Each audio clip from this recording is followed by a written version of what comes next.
এই দেখবেন শেখ হাসিনা কবরে মাটি আইন না আপনারা আবার পূজা করবেন। হ্যাঁ, বিএনপিতে থেকে আজ পর্যন্ত কাউকে আসলে শুনি নাই, আপনি একমাত্র যিনি বলছেন শেখ হাসিনা হচ্ছে স্মার্টেস্ট চৌকশতম প্রধানমন্ত্রী। হ্যাঁ আহ, বলছি, জি। চৌকস স্মার্টেস্ট না হলে 15 বছর থাকলো কি করে? আর তো কেউ থাকতে পারে নাই। উনি যদি চৌকস স্মার্টেস্ট না হইতো তাহলে 15টা বছর কেমনে থাকলো?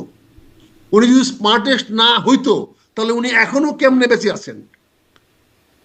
উনি যদি চৌকস এবং স্মার্টেস্ট না হইতো তাহলে এখনো তিনি রাষ্ট্রীয় সুযোগ সুবিধা কেমনে ভোগ করতেছেন? কাজে এগুলো তো, উনি স্মার্টিস্ট বলি তো, উনি তো ওনার তো লোমটা আপনার সরি মানে ওনার ক্ষতি করতে পারেন নাই, উনি বেরিয়ে গেছে। এখন তো মামলা মোকদ্দমা হবেই, কত মামলা এই রাজনীতিবিদদের মামলা খাই। শোনেন, 75 সনে আওয়ামী লীগের এমন কোন নেতা ছিল না যে জেলে যায় নাই। আওয়ামী লীগের প্রথম সারির নেতারা কেউ জেলের বাইরে ছিল না, সব জেলে গেছেন। এরকম 2 4 5 মাস 6 মাস 1 বছর 2 বছর জেল খাটার অভ্যাস রাজনীতিবিদদের আছে। রাজনীতিতে খাটা দেশের মধ্যে খালেদা জিয়াও 7.5 বছর জেল খাটছে, এক নাগারে কাটছে, জেলে পড়ে রয়েছে। আপনারা একদিন জেলে খাটলে পাওয়া যাবে না, খুঁজে কানতে কানতে চলে যাবে। আমরা দেখছি না যে কি অবস্থা হয়। তো কাজেই রাজনীতিবিদরা এই সমস্ত 2 3 বছর 5 বছর জেলে গেছে না, ওই ফাঁসি দিয়া ফাললেও পরেও কোনো আসে যায় না। রাজনীতিবিদরা ওই ফাঁসির থেকে তার ছেলে দাঁড়ায় যাবে গা, তার মেয়ে দাঁড়ায় যাবে গা, দেখবেন তার গোষ্ঠীতে দাঁড়ায় যাবে গা, আবার তার পূজা করা শুরু করবেন। এই জনগণ আপনার তারপর পূজা করা শুরু করবেন। এই দেখবেন শেখ হাসিনা কবরে মাটি আইন না আপনারা আবার পূজা করবেন। এটা অতীত দেখছি আমরা। 20 বছর পরে দেখছি রামকে আইনে খরম দিয়া ভারত শাসন করছে। রামের খরম দিয়া ভারত শাসন হয়েছে 20 বছর। পাবলিক ছিল বলেন? ঠিক আছে, এগুলো তো রাজনীতিবিদরা আপনি মনে উত্থান করেন পতন আপনি হবে। মনে করেন শেখ হাসিনা দেশে ফিরতে পারবেন? আমার তো মনে হয় শেখ হাসিনা আসতে ফিরার সকল ব্যবস্থা আমরা করতেছি, সকল ব্যবস্থায় তো রাজনীতি করছি। কারণ এখন পর্যন্ত আমরা সিস্টেম ডেভেলপ করতে পারি নাই, এখন পর্যন্ত ক্ষমতা হস্তান্তরে পথ বাই করতে পারি নাই, এখন পর্যন্ত কদিনই সরকার ক্ষমতা থাকবে বাই করতে পারি নাই, এই সরকারের পরবর্তীতে কে ক্ষমতায় আসবে এই বিষয়গুলো সুরাহা করতে পারি নাই। তাহলে এইগুলোর জবাবটা তো কেউ না কেউ দিতে হবে। তখন কি করবেন? তখন তো কেউ না কেউ আসবে।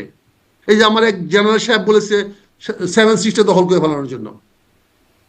তো এখন তো 7 সিস্টার তো এই তো সরকারের কমিশনের 7 সিস্টার দখল করে ফেলতে বলছে। তো 7 দখল করে ফেলান। তো 7 সিস্টার দখল করে ফেললে ফলে কি হবে? আপনার পিছনে কি আছে? আপনি বাড়ির সামনেতে বাড়িয়ে গেলেন গা, পিছনের দরজাতে আরেকজন ঢুকবে, যে তখন কি করবেন? তখন একবার চিন্তা করছেন আপনি 7 সিস্টার দখল করে ফেলবেন? ভেরি গুড, কি মজার খবর! হ্যাঁ, বাংলাদেশের জনগণ সব চলে যাবে চিটাগাং, কি বলে, ভারতে, আসাম, মেঘালয়, নাগাল্যান্ড, মিজোরাম দখল করতে। তো বাংলাদেশটা কার কাছে থাকবে? ওইটা কার কাছে দিয়ে যাবেন? দাদাদের কাছে, পশ্চিমবঙ্গের দাদাদের কাছে, মমতা ব্যানার্জির কাছে? আপা আপাতত আপনি এখন থাকেন, আমরা ওই দিয়ে গেলাম। এবার চিন্তা করছেন আমার জেনারেল সাহেবরা কি বলে, করতে কথা বলে? জি। আবার আপনি সেই জেনারেলের কথাটাকে আবার বলে পররাষ্ট্র মন্ত্রণালয় এটা সরকারি ভাষ্য না। আর সরকারি বেটা যে কথা বলে এটা সরকারি ভাষ্য। সরকারের লোক যেই কথা বলে এটা সরকারি ভাষ্য। জেনারেল ফজলুর রহমান সরকারের লোক, এখন সরকারের বেতন পায়, সরকারের গাড়ি চালায়, সে যেই কথাটা বলে এটাই সরকারের কথা। আর না হলে তো পররাষ্ট্রমন্ত্রী কত সরকারি কথা না। একজন বলবে যে আপনি ব্যক্তিগত কথা বলছেন। তো এই তো দেশ চলতেছে। জি। এই দেশে কে জবাব দিবে, কাকে জি, কে এই জবাব দিবে, নিরাপত্তা মানে প্রসঙ্গ এবং পররাষ্ট্র উপদেষ্টা পররাষ্ট্র বা সেই প্রসঙ্গটা যখন বলছেন সেখানে একটু করিডোর প্রসঙ্গটা আনি, কারণ এটা একটা নিরাপত্তার বিষয়, অনেক কথা হচ্ছে। আপনি একজন সাবেক সেনা কর্মকর্তাও বটে, আপনার কাছ থেকে নিশ্চয়ই ভালো বুঝতে পারবো। তবে প্রশ্নটা একটু এভাবে করি, আমরা আওয়ামী লীগের প্রসঙ্গে কথা বলছিলাম, শেখ হাসিনার কথা বলছিলাম।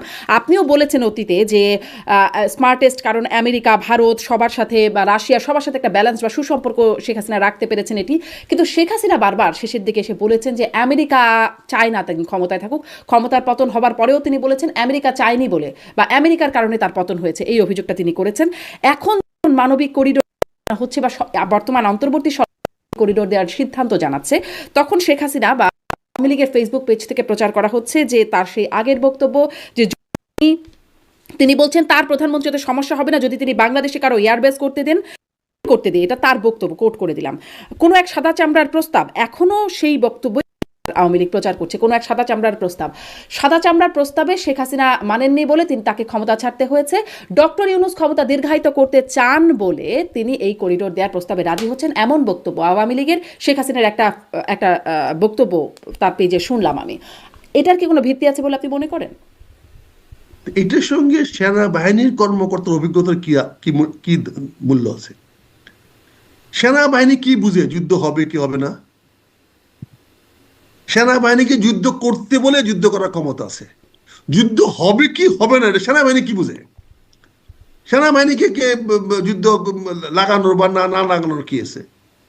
এটা রাজনীতির বিষয়। এটা রাজনীতিবিদরা চিন্তা করে দেখবে করিডোর দিলে হবে ভালো, না দিলে ভালো হবে। এখন সে রাজনীতি চিন্তা করে দেখবে। এখন যে প্রেক্ষাপটে যে করিডোর দেওয়া হচ্ছে, এটা আমি মনে করি সরকারের একটা অত্যন্ত ভালো সিদ্ধান্ত। কারণ আরাকান আর্মির দখলে এখন রাখাইন। তা আরাকান আর্মিকে যদি আমরা করিডোর দেই তাহলে সেটা দিচ্ছি আরাকান আর্মিকে, মায়ানমারকে না, এটাকে ভারতকে দিচ্ছি না। কারণ আরাকান আর্মি যদি এখানে একটি আলাদা রাষ্ট্র প্রতিষ্ঠা করতে পারে তাহলে আমাদের জন্য অনেক লাভ, অনেক বেনিফিটেড। আর আপনি জানেন যে 135টি উপজাতিকে স্বীকার না করেই তো কোফি আনান সাহেব এই রোহিঙ্গাদের কপালটা পুরাইছে। কারণ কোফি আনান সাহেব যে 135টি উপজাতি মায়ানমারে বাস করে স্বীকৃতি উনি দিয়ে আসছেন। কোফি আনান সাহেব 2017 সনে দিয়েছিলেন সেই রেঙ্গুন কনফারেন্সে, রেঙ্গুন মিটিংয়ে। তারপরের দিন থেকে শুরু হয়েছে রোহিঙ্গা নিধন। কারণ রোহিঙ্গাদেরকে জাতিসংঘ উপজাতির স্বীকৃতি দেয় নাই, তাদেরকে বাঙালি বলে তারা এখনো গণ্য করে। আরাকানিরা বাঙালি, চট্টগ্রামিয়ান। অনেকে বলে চট্টগ্রামবাসীরা আরাকানি, অনেকে বলে আরাকানিরা চট্টগ্রামবাসী, এবং এইটা নিয়ে কথাবার্তা হচ্ছে। এখন আরাকান আর্মি যেহেতু রোহিঙ্গা দখল করতে পেরেছে এবং তারা সবাই বুদ্ধ, আরাকান আর্মিতে কোনো মুসলমানও নাই, কোনো হিন্দুও নাই, তারা সবাই বুদ্ধ। এখন যদি এখানে একটা বৌদ্ধ রাষ্ট্র তৈরি হয়, আপনি জানেন যে মায়ানমার একটা সামরিক জান্তার সরকার, এখানে যদি গণতান্ত্রিক সরকার প্রতিষ্ঠা হয় তাহলে বাণিজ্যিকভাবেও তো আমাদের লাভ হবে যদি আমরা আমাদের করিডোর ব্যবহার করতে দেই। আমরা ভারতীয় করিডোর দিয়েছি, তাহলে ওই আরাকান কিন্তু অসুবিধা কোথায়? কারণ আরাকান আমাদের একটা ভালো সিদ্ধান্ত বর্তমান সরকারের, কিন্তু বিএনপি মহাসচিব মির্জা ফখরুল ইসলাম আলমগীর তিনি বলছেন যে গাজায় পরিণত হওয়ার একটা শঙ্কার কথা বলছেন, এবং তিনি বলছেন আমরা গাজায় পরিণত হতে চাই না, আমরা আরেকটা যুদ্ধ চাই না। তার অবস্থানকে আপনি তাহলে কিভাবে মূল্যায়ন করবেন? উনি যে কথাটা বলছে এটাকে ভুলভাবে ব্যাখ্যা করছেন। উনি বলতেছেন আপনি কারোর সঙ্গে আলোচনা না করে, অর্থাৎ গাজা কারোর সঙ্গে আলোচনা না করেই আক্রমণ করেছিল ইসরায়েলকে। কারোর সঙ্গে আলোচনা না করে, যদি আলোচনা করতো তাহলে সে আক্রমণটা হইতো না। কাজে এখানেও যদি কারোর সঙ্গে আলোচনা না করে একমুখী কোনো সিদ্ধান্ত নিয়ে নেন তাহলে কালকে তো গাজার মতো হইতে পারে। তখন আমরা কি করব? কারণ আজকে ফিলিস্তিনের সরকার তো একটি কথা বলে নাই গাজার উপর আক্রমণ হলো। ফিলিস্তিনের যে সরকার ছিল সেই সরকার তো নীরব ছিল প্রথম দিকে। কেন নীরব ছিল? বিকজ গাজা যা করা হয়েছিল সেই কাজটা করেছিল গাজার সরকার। কারণ গাজা সরকার নিজে ফিলিস্তিনি সরকারকে মানে নাই, নির্বাচনে ফলাফল মানে নাই, তারা দুইটা সরকার গঠন করেছিল। তো এখানেও যদি একইভাবে কারোর সঙ্গে আলোচনা না করে, রাজনীতির সঙ্গে আলোচনা না করে সরকার একতরফা সিদ্ধান্ত নিয়ে নেয় তাহলে কালকে যদি এখানে কোনো কিছু হয় তার দায় দায়িত্ব কে নেবে? উনি তো পরিষ্কার করে বলতে চাচ্ছেন যে এই সরকার তো স্থায়ী সরকার না। তার মানে আপনি বলছেন আলোচনা না করাটার সমস্যাটা তো হবে দীর্ঘমেয়াদী। এখানে সমস্যাটা হবে দীর্ঘমেয়াদী। আপনি করিডোর দিলে দীর্ঘমেয়াদী হবে, না দিলেও দীর্ঘমেয়াদী হবে। কাজে এখানে সিদ্ধান্তটা সবাইকে নিয়ে আলোচনা করে দিতে, সমস্যাটা কোথায় ছিল এই কথাটাই জোরের সঙ্গে বলছে, যেটাকে আমি শতভাগ সমর্থন করি। এবং এই জন্য আমি বলছি যে করিডোর দেওয়াটা আমাদের সবার জন্য হবে ওয়াইজ ডিসিশন। সবাই আলোচনা করে যদি আমরা আরাকান আর্মিকে সেই করিডোর দেই তাহলে করিডোরের দেওয়ার বিনিময়ে আমরা রোহিঙ্গাদেরকে উপজাতির স্বীকৃতি আদায় করে তাদেরকে আমরা মায়ানমারে, তাদেরকে আমরা রাখাইনে ফেরত পাঠাতে পারবো। হয়তো মায়ানমারে ফেরত পাঠাতে পারবো না। শর্তগুলো কেন প্রকাশ করা হচ্ছে না এটা বুঝতে পারছেন? শর্তগুলো কি? আমি তো শর্ত তো নাই তাই প্রকাশ করতেছে না। শর্ত ছাড়া তো প্রকাশ করতে, মানে পররাষ্ট্র উপদেষ্টা বলেছেন শর্ত সাপেক্ষে। শর্ত সাপেক্ষে দিবে, সেটা শর্ত কি দিবে তারা কথা বললে না হবে। শর্ত এখন তো তার মনের কথা তখন বলবেন কি করে? কাজে শর্ত তো সে দেয় নাই। আর তারা লুকোচুরি খেলতেছে বিভিন্ন ভয়ে। কারণ এই যে পাছের লোককে কিছু বলে, এই চিন্তা যারা করে তারা জীবনে কোনো কাজ করতে পারে না।